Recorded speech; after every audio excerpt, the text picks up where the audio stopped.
Assalomu alaykum, qadrli kitobxonlar. Koson tuman axborot kutubxona markazi sizlarning havolangizga mashhur bolalar yozuvchisi Xudoyberdi To'xtaboyev qalamiga mansub asar "Besh bolali yigitcha" asarini taqdim etadi. Besh bolali yigitcha qiziqarli va unutilmas asar. Ba'zan oddiy hayot ham kutilmagan sarguzashtlarga boy bo'ladi. Bir yigitcha, oddiy, ammo juda topqir, lekin uning hayoti birdaniga o'zgaradi. Chunki uning atrofida 5 bola. Har kuni yangi sho'xlik, yangi kulgili voqealar va qiziqarli sarguzashtlar boshlanadi. Asarda real hayot va urush davrlaridagi qiyinchiliklar tasvirlangan. Bu asarda to'g'rilik, insonlarga bo'lgan mehr-muhabbat, sadoqat kabi hislatlar va firibgarlikka qarshi boriladigan kurashlarni ta'sirchan tarzda aks ettirgan.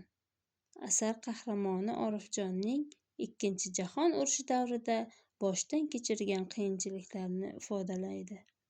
5 bolali yigitchadagi voqealar Orifjonning hikoyasi orqali beriladi.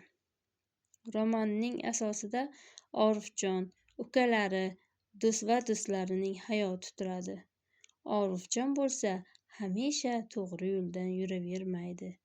U ba'zan adolatni qaror toptirish uchun xatolarga ham yo'l qo'yadi. Ukasi Sultonni izlab, ko'pgina qiyinchiliklarni boshidan o'tkazadi.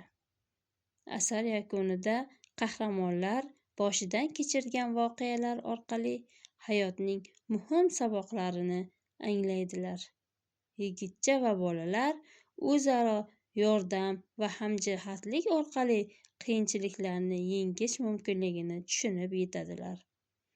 Asar yosh avlodni ma'naviy jihatdan tarbiyalashga xizmat qiladigan do'stlik, mehr-oqibat va halollik kabi insoniy fazilatlarni ahamiyatini ochib beradigan qimmatli asarlardan biridir.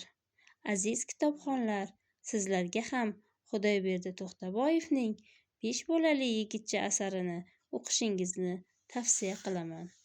Xayr, salomat bo'ling.